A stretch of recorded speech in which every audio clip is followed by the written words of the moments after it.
नमस्कार. आपल्या सगळ्यांचे राजमुद्रा न्यूज लाईव्ह मध्ये मनापासून स्वागत.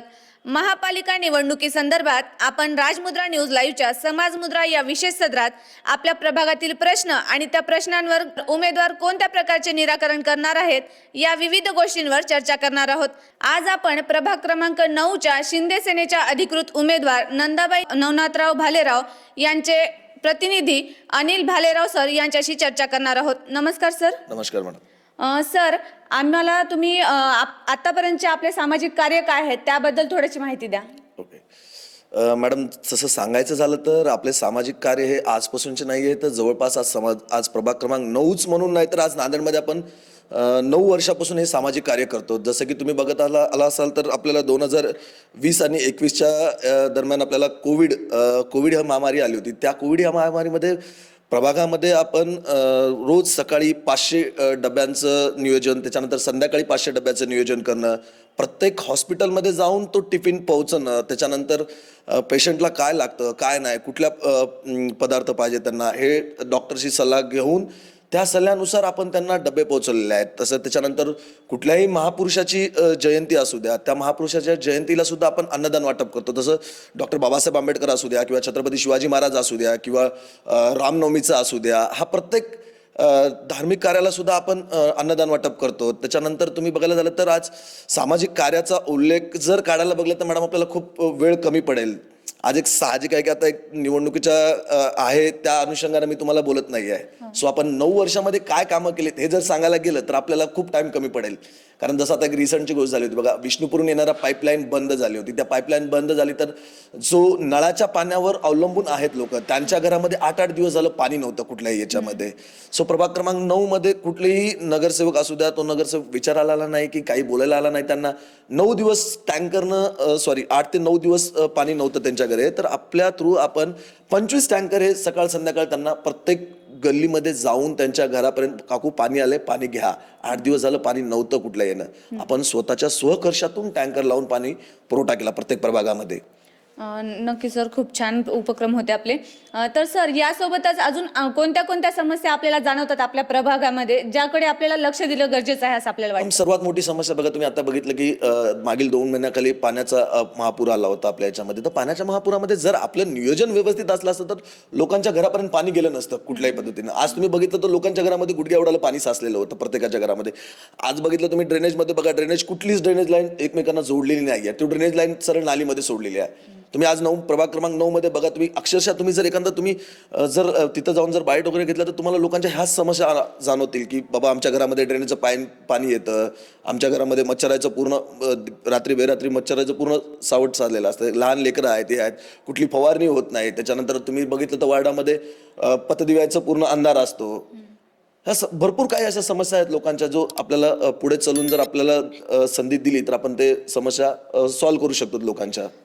Okay sir. तर सर, ह्या ज्या समस्या तुम्हाला जाणवतात त्यावर नेमकं कशा प्रकारे उपाययोजना करायला पाहिजे आपल्याला वाटतं, म्हणजे त्या संदर्भात आपण काही ब्लूप्रिंट तयार केलेली आहे का? मॅम, ब्लूप्रिंट म्हणण्यापेक्षा आपण त्याच्यावर कसं समस्या करतो, सर्वसाधारण समस्या आहेत. कसं आहे आता की समजा तुमच्या जर ड्रेनेज लाईन जर प्रॉपर तुम्ही चेंबरमध्ये जोडलेल्या असतील तर तो जो काही पाण्याचा विसरा आहात तो ऑटोमॅटिकली निघून जाईल. समोर तुमच्या चेंबरच्या पूर्ण ड्रेनेज लाईनच ब्लॉकेज आहेत तुमच्या, त्यानंतर तो ड्रेनेजच्या चेंबर लाईन काय केल्यात आपण नालीमध्ये सोडलेल्या आहेत.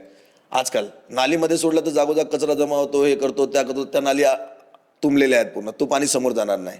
सो आपण जर आलो त्या गोष्टीला तर प्रॉपर आपण 2 दिवसाला नाली काढून घेणं, प्रॉपर चेंबरचे लाईन टाकणं, लाईनमध्ये प्रत्येक घराचं कनेक्शन जोडून देणं व्यवस्थित, पाणी जो नळाचं पाणी येतो तो कोण्या टायमाला येणार आहे, काय येणार. आज तुम्ही बघितलं तर नळाचं टायमिंग रात्री 12 वाजता पाणी येते, कधी कधी तो येऊन जातो, तो जो व्यक्ती आहे तो झोपेत असतो, पाणी येऊन जातो आणि सकाळी त्याला पाणी भेटत नाही. सो माझं म्हणणं, एक नगरसेवक आहात तुम्ही, प्रतिनिधी आहात, तर तुमचं काम आहे तुम्ही लोकांना एक ग्रुप बनवा, त्यांना मेसेज टाका की या टायमाला पाणी येणार आहे. आज तुम्ही कंटिन्यू मध्ये ती समस्या आहे बघा, पाणी कधी यायला हे कोणालाच काही माहिती नसतं. रात्री 12 वाजता येते, कधी 8 वाजता येते, कधी 6 वाजता येते.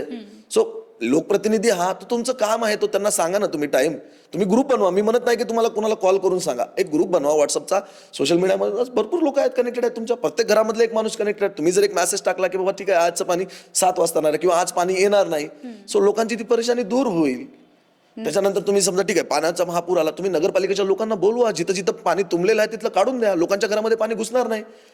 तुम्ही रोड जो बनवता तो रोड जर तुम्ही व्यवस्थित त्याला खंदून जर आतमध्ये जर त्याचं सिमेंट कॉन्क्रीट करून व्यवस्थित रोड आपल्या घराच्या लेवलला घेतले तर ते रोड पाणी लोकांच्या घरात जाणार नाही. तुम्ही आज काय करता, त्याच याच्यावर मरून टाकता आणि त्यालाच रोड बनवता. ते लोकांच्या घरात, लोकांचे घरं खाली गेले, रोडवरही आले. आज तुम्ही प्रत्येक प्रभागामध्ये कुठल्या याच्यावर रोड पूर्ण वर आहे, त्याला खंदायचं नाही, तो जशाला तसं त्याच्यावर सिमेंट कॉन्क्रीट करायचं, तो रोड बनवायचा झालं. पण जर आपल्याला व्यवस्थित संधी दिली तर आपण त्या रोडला व्यवस्थित खाली खंदून त्याच्यावर सिमेंट कॉन्क्रीट करू शकतो व्यवस्थित.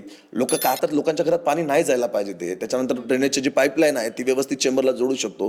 पुढे कुठं त्याचं ब्लॉकेज आहे ते आपण ते व्यवस्थित करून घेऊ शकतो. नाल्याचे व्यवस्थित तुंबलेले जे नाले आहेत त्या व्यवस्थित साफ करू शकतो. प्रभागामध्ये जे पतदिवे अंधारात आहेत, आज अंधारात पतदिवे राहिल्यानं काय होतं, चेन स्नॅचिंगचं खूप मोठ्या प्रमाणात होतं बघा. जर आपण पतदिवे व्यवस्थित लावतो त्याचं प्रमाण कमी होईल.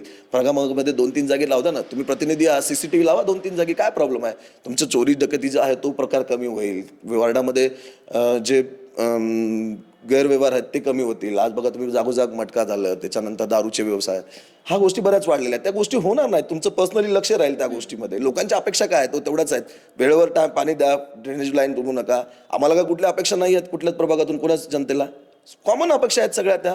पण त्यासाठी पैसेही तुम्हाला खर्च करावे लागत नाहीत, फक्त तुम्हाला वेळ द्यायचा आहे. त्यांच्या जाऊन घरापर्यंत समस्या विचारा, बाबा तुम्हाला काय समस्या आहेत. आज तुम्ही मागला तुम्ही प्रभाग क्रमांक 9 मध्ये फिरा, बऱ्याच गल्लीमध्ये तुम्हाला नाली दिसणारच नाही. जर नालीच नसेल तर तुमचं पाणी जाणार कुठं? चेंबर तर बंद आहेत, नाली पण नाही आहे, पाणी जाणार कुठं? तुमचं घरातच जाणार पाणी. त्याला मोटर लावून तुम्हाला बाहेर काढावं लागणार उद्याला. आज तुम्ही बघितलं राजमॉलमध्ये मागे एक इश्यू झाला, 2 दिवस पाणी काढायला यायला टाइम. तेच जर तुम्ही व्यवस्थित त्याचं पाण्याचं व्यवस्थित नियोजन लावलं असतं तो पाणी शिरलं नसतं खाली.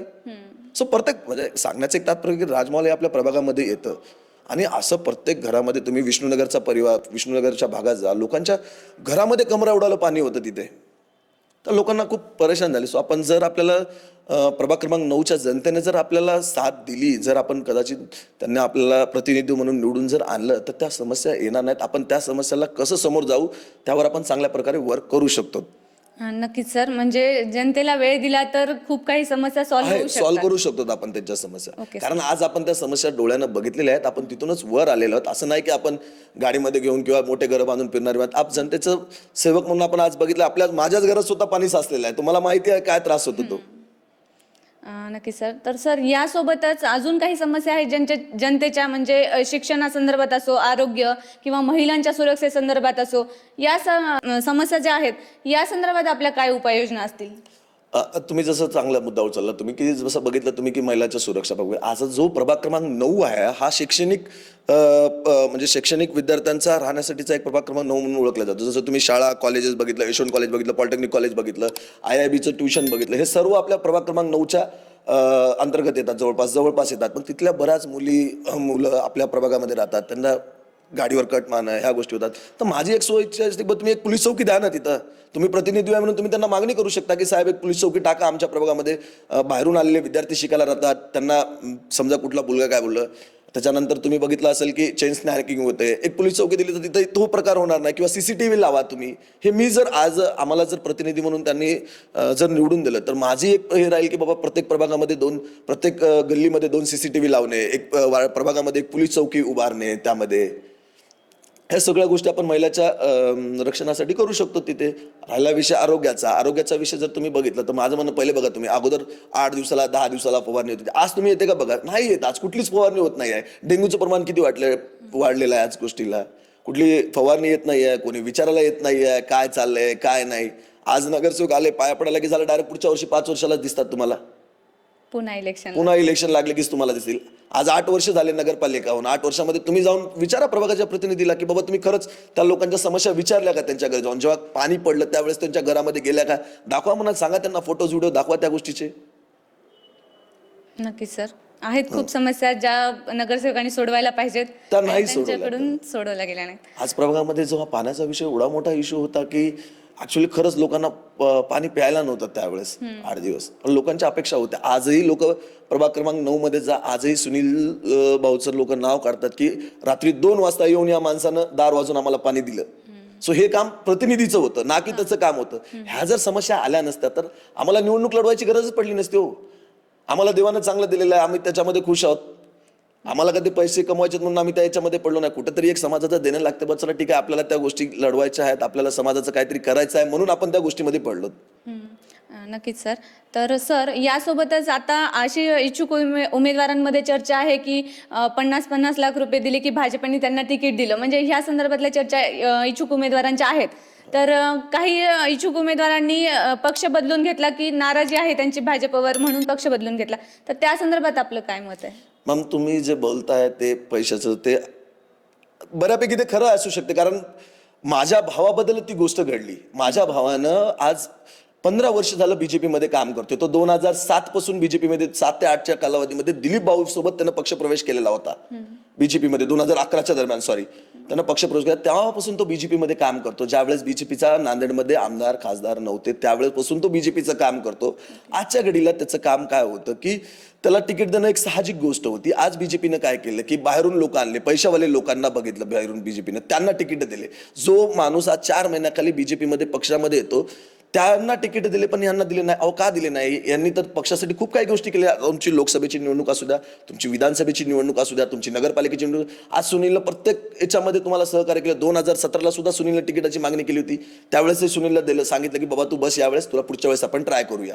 तर ठीक आहे, सुनील बसला त्यावेळेस, काही प्रॉब्लेम नाही. यावेळेस सुनीलनं मागणी केली, सुनीलला बस. यावेळेस सांगतात की बस तुला आम्ही क्रॉप मेंबर करतो. अरे कशाचं क्रॉप मेंबर? तुम्ही आज एवढ्या वर्ष झालं, तो 11 पासून काम करतो. तुमच्या लोकसभेच्या वेळेस प्रभाग क्रमांक 9 मध्ये 21,613 लोकसंख्या आहे. त्या लोकसंख्येच्या पोलचीट वाटणं, त्या प्रभागामध्ये 16 बूथ येतात, त्या 16 बूथचं नियोजन लावणं, त्या 16 बूथवर प्रत्येकी 4-4 लोक बसवणं, त्या 4-4 लोक म्हणजे आज तुमचे 64 लोक त्या बूथवर बसणार. त्या लोकांचं मॅनेजमेंट करणं, प्रत्येक प्रभागामध्ये जाऊन प्रत्येक डोर टू डोर भेटून बीजेपीचं जे काही अजेंडा आहे ते मांडणं, ते बीजेपीला वोट कसं पडेल ह्या गोष्टी सगळं पटवून सांगणं लोकांना. ते आजपर्यंत सुनीलनं केलं की ना की तुमची आज जर त्याला ज्यांना तिकीट दिलं त्यांना तुम्ही विचारा जाऊन, तुम्ही 4 महिन्याखाली कुणा पक्षात होत्या, काय काम केलं तुम्ही बीजेपीसाठी?